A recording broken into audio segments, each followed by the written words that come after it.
어제에 이어서 오늘 본문을 또 다시 읽었습니다. 요한계시록 12장은 우리가 간단히 읽고 지나갈 수 있는 그런 성격의 책이 본문이 아니기에 제가 반복해서 읽었고요. 또 내일도 오늘 본문으로 계속 설교를 해야 될 것 같습니다. 우리 교회가 매일 성경으로 말씀 묵상을 하는데 오늘 말씀 묵상의 장이 13장 11절에서 16절입니다. 그 말씀은 여러분들이 각자 읽으시고 묵상하시고요. 이 12장의 말씀을 좀 더 자세히 좀 이해를 해 주셨으면, 받아들였으면 좋겠다라는 그런 생각을 합니다. 저는 어저께 이런 설명을 드렸어요. 요한계시록 12장은 신구약 성경을 한 장으로 표현한, 설명한 장이다. 신구약 성경을 영적 흐름으로 봤을 때 한 장으로 설명한 게 요한계시록 12장이고요. 한 절로 설명을 한다면, 성경 66권의 말씀을 한 절로 설명을 한다면 성경 속에서 어느 절을 얘기할 수 있을까? 곧 창세기 3장 15절 말씀이다. 창세기 3장 15절의 말씀이 뱀과 여자의 후손을 이야기하고 있어요. 뱀의 후손과 여자의 후손을 이야기하고 있는데, 그거는 어느 성경학자든지 다 똑같은 해석을 하고 있습니다. 예수 그리스도와 사탄. 그래서 예수는 뱀의 머리를 상하게 한다는 것이고, 사탄은 여자의 후손의 발꿈치를 상하게 한다. 여러분, 창세기 3장 15절의 말씀을 가지고 요한계시록 12장 말씀을 보면 요한계시록 12장의 말씀이 그저 한눈에 보여집니다. 창세기 3장 15절이 요한계시록 12장 말씀을 해석하는 키가 될 수 있다라고 하는 것을 기억하시면서 요한계시록 12장을 이해하셨으면 좋겠습니다. 계시록 12장 오늘 본문 읽은 말씀 속에 우리가 해석을 해야 될 두 단어가 나옵니다. 두 문장이 나옵니다. 해를 옷 입은 여자가 누구냐라고 하는 것과 붉은 용으로 설명되어지는 이 붉은 용이 무엇이냐라고 하는 겁니다. 1절에 해를 옷 입은 여자가 있다고 그랬어요. 2절에 해를 옷 입은 여자가 낳는 아이가 있다고 그랬어요. 그런데 3절 말씀을 가보니까 이 붉은 용이 해를 옷 입은 여자가 낳은 아이를 삼키려고 그 앞에 서 있습니다. 이게 뭐냐라고 하는 것은 제가 어제 설명을 했고요. 그러나 하나 더 부연하면 저 마음에 담아 두십시오. 그래야 우리가 요한계시록을 이해할 때에 실수하지 않습니다. 실족하지 않습니다. 큰 소용돌이에 빠지지 않습니다. 여러분, 요한계시록을 해석하는 방식들, 해석한 내용들을 보면 참 다양하다는 겁니다. 다양한 해석들을 그저 인정하십시오. 받아들이십시오. 여러 해석의 방법들이 있다는 것을 아시고, 나는 어떤 성경관과 어떤 신학 사조를 가지고, 어떤 영적 분별력을 가지고, 어떤 영성을 가지고 나는 어떻게 요한계시록을 이해하고 받아들이느냐, 그러한 큰 방향성을 가지고 요한계시록의 다양한 해석들을 인정하고, 그렇게도 해석을 하는구나 라고 인정하시고 수용하고, 그리고 나는 내 성경관, 내 신학사조, 내 영성 속에서 그 다양한 해석 속에서 하나를 찾아가면 된다. 이것을 먼저 여러분들이 이해해 두시길 바랍니다. 해서 저는 해를 옷 입은 여자가 뭐냐, 해를 옷 입은 여자아이가 낳은 것이 누구냐라고 했을 때 어저께 단언적으로 이렇게 얘기했습니다. 해를 옷 입은 여자는 구약의 역사이다. 이스라엘의 역사이다. 그에게서 낳은 아이가 누구냐라고 얘기할 때 그 아이는 바로 예수 그리스도이다. 또 제가 다다음 시간쯤 될 거예요. 그때는 해를 옷 입은 여자가 교회이다라고 하는 측면에서 또 해석을 할 겁니다. 그 해석도 인정합니다. 저도 그 해석을 받아들입니다. 두 가지 해석을 할 수 있습니다. 첫째 하나, 제가 지금 먼저 설명을 드리는 것은 해를 옷 입은 여자는 구약의 역사이다. 역사 속에 예수 그리스도가 오시는데 이 붉은 용, 그 아이가 태어나면 잡아 삼키려고 그 앞에 서 있음을 성경을 말씀하고 있습니다. 자, 보십시오. 구약 이스라엘의 역사가 왜 그렇게 강대국들 틈바구니 속에서 공격을 받고 멸절 위기 속에서 연명되어지는 그러한 나라의 모습들을 보이고 있는가? 구약 역사를 보면, 성경 역사를 보면 이스라엘 주변에는요 애굽이 있었고 아수르가 있었고 바벨론이 있었고 메대와 파사가 있었고 헬라가 있었고 로마가 있었습니다. 그런데 이 나라들은 결코 이스라엘을 가만히 내버려 두지를 않습니다. 마치 붉은 용이 삼키고자 하는 그 모습으로 이스라엘을 괴롭힙니다. 왜 그런가? 이 악한 사탄은요, 마귀는요, 옛뱀은요, 이 악한 영은요, 그 역사 속에 오실 예수 그리스도를 알았기에 예수 그리스도가 이 땅에 오지 못하게 하기 위하여 이스라엘을 그렇게 괴롭혔고 이스라엘을 역사 속에 소멸시키려고 하는 그러한 역사를 행했다라고 하는 사실입니다. 그리고 이스라엘 생각해 보면 이스라엘이 애굽에 종되어져 있을 때 애굽의 바로 왕이 이스라엘 사람들에게, 이스라엘 민족에게 고통을 주고 그들을 멸절시키려고 합니다. 사울이 다윗을 죽이려고 그토록 쫓아다니며 단창을 그에게 집어 던지기까지 합니다. 왜 그런 겁니까? 다윗의 자손 오실 예수 그리스도를 알았기에. 헤롯이 2살 이하의 남자 모든 아이들을 죽이려는 명을 내립니다. 왜 그렇습니까? 그 속에 아기 예수가 세상 속에 옷이었기에. 붉은 용이 해를 옷 입은 여자가 아이를 낳을 때 삼키고자 하는 그 모습으로 오늘 말씀을, 그 모습 그대로의 행한 모습을 보였다라고 하는 사실입니다. 자, 이제 오늘 어제 설명하지 않은 부분을 새롭게 봅니다. 우리는 오늘 본문 속에서 용의 정체를, 용은 사탄입니다, 옛뱀입니다, 마귀입니다. 우리는 오늘 본문에서 용의 정체를 성경으로 살펴볼 수 있습니다. 그래서 저는요, 오늘 만약에 이게 이제 주일 설교를 하게 된다, 수요 설교를 하게 된다, 제가 새벽 설교할 때는 설교 제목을 이렇게 보여드리지 않고 설교를 하니까 제목을 붙이지 않습니다만, 주일 설교를 하게 된다라고 하면, 수요 설교를 하게 된다면 용의 비밀, 이러한 제목을 붙이고 싶은 그러한 본문입니다. 우리는 오늘 본문에서 용의 비밀을 발견하게 됩니다. 사탄의 정체가 오늘 본문 속에 드러나 있다는 것을 아시기를 바랍니다. 여러분, 분명한 사실은 악한 영의 역사가 있다는 거예요. 사탄이 있다는 거예요. 근데 그 사탄이 어떤 역사를 하고 있는가, 사탄이 어떤 정체를 가지고 있는가, 오늘 본문 속에 그 비밀이 담겨 있습니다. 매우 중요한 말씀입니다.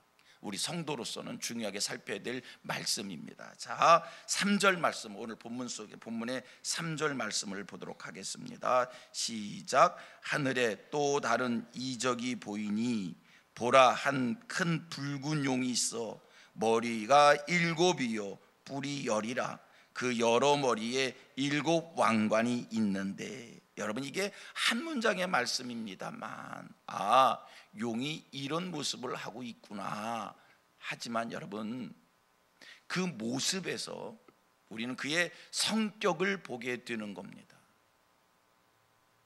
이 요한 사도가 용을 딱 봤어요. 사탄을 봤어요. 하나님이 요한 사도에게 사탄을 보여주셨는데, 요한 사도에게 보여주신 사탄의 모습이 이런 모습이에요.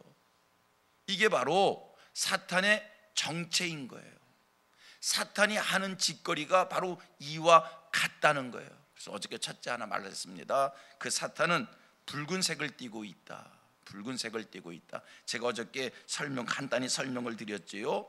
이 붉은색, 붉은 용, 붉은색, 원어로는 피로스라고 발음을 하는데, 이 피로스는 심히 분노한 상태입니다. 살기 등등한 모습입니다. 마치 피에 취해 있는 모습입니다. 용은요 싸나운 자예요. 살기 등등한 자예요. 당장이라도 잡아먹을 듯이 피에 취해 있는 그런 모습입니다. 자, 두 번째, 그 용이 붉은색을 띠고 있는데 7머리와 10뿔의 모습이다. 7머리와 10뿔. 용은 사탄입니다. 옛뺀 마귀입니다. 이 사탄은요 영물입니다. 영적 존재입니다. 하여 이 영물이 세상의 역사를 할 때 어떻게 역사를 할까? 그것은 사람들 속에 들어가서, 조직 속에 들어가서 사탄이, 영적 존재가 역사를 합니다. 어제 제가 이런 얘기했지요. 하나님께서 이 땅에 하나님의 나라를 이루시고 하나님의 뜻을 펼치실 때 우리 하나님 어떻게 일하시는가? 사람들에게, 하나님의 백성들에게 성령을 부어 주셔서, 성령을 주셔서 성령의 능력을 힘입어 하나님의 사람들이 하나님의 뜻을 이루게 합니다. 하나님의 역사를 펼치게 합니다. 하나님의 나라를 이루게 합니다. 사탄도요 하나님을 모방한 놈이라서, 사탄도요 영적 존재라서 사탄이 사탄의 일을 할 때 어떻게 한다고요? 사람들 속에 들어가서, 조직 속에 들어가서. 우리 예수님이 그런 말씀을 하잖아요. 내 집은 만민이 기도하는 집인데 너희들이 강도의 소굴로 만들었다고. 여러분, 사탄이 교회를 핍박을 합니다. 사탄이 성도들을 핍박합니다. 어떻게 교회를 핍박하고 성도들을 핍박할까? 조직과 사람들 속에 들어가서, 군왕 속에 들어가서 나라를 주장하면서 교회를 핍박하고 성도들을 핍박한다는 거예요. 이 말씀을 기억하면서 오늘 본문을 보시길 바랍니다. 사탄의 모습이 7머리와 10뿔. 7머리와 10뿔. 왜 사탄을 7머리와 10뿔로 설명했을까? 요한계시록 17장을 봅니다. 자, 이렇게 고백합니다. 성경 속에 답이 있습니다. 우리가 성경을 읽다가 잘 모르는 말씀이 왔을 때 하나님 이게 무슨 말씀이지요? 하나님 앞에 기도하고 물어서 영감 받아서 성경을 풀어나가는 게 아니라 성경은 성경 속에서 짝을 찾는 거예요. 말씀을 풀어가는 거, 찾아가는 거예요. 성경은 성경 속에 답이 있습니다. 7머리와 10뿔이 잘 모른다고 해서 하나님 이게 뭐예요? 물으면 그냥 자기 생각에 번뜩이는 지혜가 생겼다고 해서 하나님이 계시해 주셨다고 이게 답이다고, 그게 아니라 이게 뭘까? 기도할 때 기도는 해야겠지요. 그러면 성경이 알아지고 성경 속에서 말씀이 보입니다. 다시 한번, 성경 속에서 말씀이 보입니다. 요한계시록 17장 9절로 13절 말씀을 제가 읽겠어요. 제가 천천히 읽겠어요. 보세요. 지혜 있는 뜻이 여기 있으니 7머리는, 다시요, 지혜 있는 뜻이 여기 있으니 7머리는 여자가 앉은 7산이요 또 7왕이라. 구약에서는요, 조금 다음 성경은 제가 구약에서 다니엘서 2장 말씀, 예레미야 51장 말씀 이렇게 속에 가보면 이미 성경학자들이 다 그렇게 해석을 해놨어요. 산은 권력을 상징하는 것이고 산은 나라의 왕을 가리키는 것이다. 근데 보세요, 여기에 요한계시록 17장에 이렇게 얘기하고 있어요. 7머리는 여자가 앉은 7산이요 또 뭐라고요? 7왕이라. 5은 망하여, 또 7왕이라. 5은 망하였고 하나는 있고 하나는 아직 이르지 아니하였으나 이르면 반드시 잠시 동안 머무르니라. 여러분, 7머리를, 7왕을, 7머리를 뭘로 해석을 하자고요? 나라로 해석을 합니다. 7머리를 뭐로 해석하자고요? 나라 왕으로 해석을 합니다. 그런데 설명을 이렇게 얘기해서 일곱 나라 중에, 일곱 머리니까 일곱 나라 중에 다섯은 어떻게 했고 망하였고, 하나는 있고 하나는 아직 이르지 아니하였고, 이 말씀을 요한 사도가 계시를 받았을 때 그때로 돌아가서 얘기하는 겁니다. 지금이 아닙니다.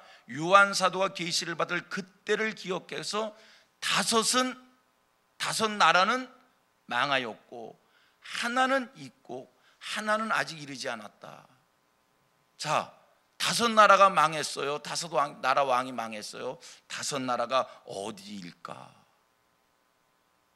애굽, 아수르, 바벨론, 메대와 파사, 페르시아, 메대와 파사, 헬라, 다섯은 망하였고 하나는 있고 어딜까? 로마. 하나는 있고, 그 다음에 중요한 거, 이게 이제 키입니다. 하나는 일곱째 나라는 아직 이르지 아니했다. 이게 관건입니다. 이게 종말론을 연구하는 사람들의 관건입니다. 아직 이르지 아니한 그 한 나라. 자, 다시 성경 돌아옵니다. 11절, 전에 있었다가 지금 없어진 짐승은 여덟째 왕이니 일곱 중에 속한 자라. 그가 멸망으로 들어가리라. 이 11절은 오늘 해석하지 않겠습니다. 이건 다음번으로 미루겠습니다. 지금 제가 17장 9절 이하의 말씀을 읽은 거는 12장의 말씀을 해석하기 위해서 12장에 붉은 용이 일곱 머리를 하고 있다는데 그 일곱 머리가 뭔가를 해석하기 위해서 17장을 읽은 거기 때문에 17장 11절 말씀은 오늘 해석하지 않습니다. 나중에 하기로 하고요. 그 다음에 12절 내가 보던 열 뿔은 열 왕이니 아직 나라를 얻지 못하였으나, 열 뿔은 아직 이르지 않은 나라예요. 열 뿔은 아직 나라를 얻지 못하였으나 다만 짐승과 더불어 임금처럼 한동안 권세를 받으리라. 그들이 한 뜻을 가지고 자기 능력과 권세를 짐승에게 주더라. 자, 오늘 본문에 한 큰 붉은 용이, 한 용이 붉은색을 띠고 있어요. 붉은 빛을 한 용이에요. 붉은 빛을 한 용이 일곱 머리와 열 뿔을 하고 있어요. 이 일곱 머리와 열 뿔이 무엇이냐라고 했을 때, 좀 전에 읽었던 요한계시록 17장에 이 일곱 머리와 열 뿔에 대한 해석을 12장에 보여주셨던 말씀을 17장에 해석을 해 주셨는데, 일곱 머리와 열 뿔이 뭐라고요? 이거는요, 악한 사탄이 마귀의 역사입니다. 제가 아까 이렇게 얘기했어요. 사탄은 영적 존재이기에 사람들 속에 들어가서, 조직 속에 들어가서, 군왕 속에 들어가서, 나라들 속에서 역사를 한다. 이 붉은 용이 일곱 머리 속에, 일곱 나라 속에 들어가서, 열 뿔 속에, 열 왕 속에 들어가서 사탄이 자기의 정체를 드러내고 자기의 역사를 이루어 간다라고 하는 그런 말씀을 드렸습니다. 자, 일곱 머리, 일곱 나라입니다. 17장에 가보았더니 다섯은 어떻게 했고 망하였고, 하나는 있고 하나는 아직 이르지 아니했다. 바로 이게 용의 비밀입니다. 요한계시록 12장 말씀을 읽으면서 붉은 용이 일곱 머리와 열 뿔을 했네, 그저 단순하게 생각해서 뿔이 10개니까 힘이 세겠구나, 머리가 7이니까 완전하고 완벽한 지혜를 가지고 있겠구나, 이렇게 그 뿔과 머리를 단순하게 문자만 가지고 해석을 하면 우리가 사탄의 정체를 놓치게 돼요. 이거를 깊이 생각해 보았더니 단순하게 뿔이 있어서 힘이 세다, 그 뜻을 넘어서서, 머리가 7이기 때문에 지혜가 있다, 그 뜻을 넘어서서 사탄이 역사 속에 자기의 일을 하는데, 사탄의 일이라고 하는 게 뭡니까? 하나지요. 이 땅에 사탄도요, 하나님의 나라를 이루시려고 하는 소원을 가지고 있는 것처럼 하나요. 사탄도 이 땅에 사탄 왕국을 이루겠다는 거예요. 하나님이 인생들을 통해서 영광받고 예배를 받으시고 우리와 함께 하기를 원하시는 것처럼, 여러분, 사탄도요 인생들을 통해서 지가 하나님처럼 영광받으려고 하고요, 경배받으려고 하고요, 자기 백성 거느리고 하나님처럼 왕노릇하기를 원하는 그런 속성을 가지고 있는 거예요. 근데 이놈이 자기 뜻을 어떻게 펼쳤냐? 일곱 머리 일곱 나라를 통해서 자기 뜻을 펼치는 거예요. 하나님을 대항하면서 사탄의 왕국을 이 땅에 건설하겠다는 거예요. 그리고 생각해 봅니다. 이미 망한 5나라 공통점이 있어요. 어떤 공통점이 있을까? 지금 있는 나라 로마 공통점이 있어요. 6개 묶어서 얘기할게요. 공통점이 있어요. 어떤 공통점이 있을까? 하나님을 대적하고 우상을 숭배한 나라예요. 어떤 공통점이 있을까? 하나님 나라와 성도들을 모형한, 다시 하나님의 나라와 성도들을 모형으로 한 이스라엘과 이스라엘 백성들을 괴롭히고 무너뜨린 나라들이에요. 5나라 6나라 어떤 공통점이 있을까? 그 나라들을 이 나라들의 통치자들은 자기를 신격화한 자들이에요. 그렇잖아요. 자기를 신격화와서 나를 예배하라는 거예요. 나를 경배하라는 거예요. 이 5나라와 6나라의 공통점이 뭔가? 하나님의 공의로운 심판으로 멸망당하였다는 거예요. 자, 앞으로 이르지 아니한 그 한 나라, 지금 말씀을 드린 5나라 6나라의 범주를 벗어나지 않습니다. 앞으로 이르지 아니한 그 한 나라가 사실 종말론을 공부하는 사람들이 굉장히 중요한 의미를 갖고 있습니다. 5나라는 망하였고 한 나라는 있고, 그러나 지금 와서 보면 그 나라도 지나갔어요. 이제 앞으로 이르지 않은 그 나라가 왜 중요한가? 여러분, 요한계시록을 공부하지 않으신 분들도 교회를 다닌 사람들은 들은 풍월이라고 그럴까요? 들은 풍월로 아는 것이 있습니다. 666표에 대해서 들어본 기억이 있을 겁니다. 적그리스도라고 하는 단어를 들어본 기억이 있을 겁니다. 바로 그게 앞으로 이르지 않은 그 나라 군왕을 통해서 적그리스도가 뭐예요? 우리가 생각하기에 적그리스도 하면 지금 이단자들을 저 적그리스도, 종말론에서 얘기하는 적그리스도는 오늘 등장한 그 이단들, 그들이 아니야. 내가 하나님이라는 거예요.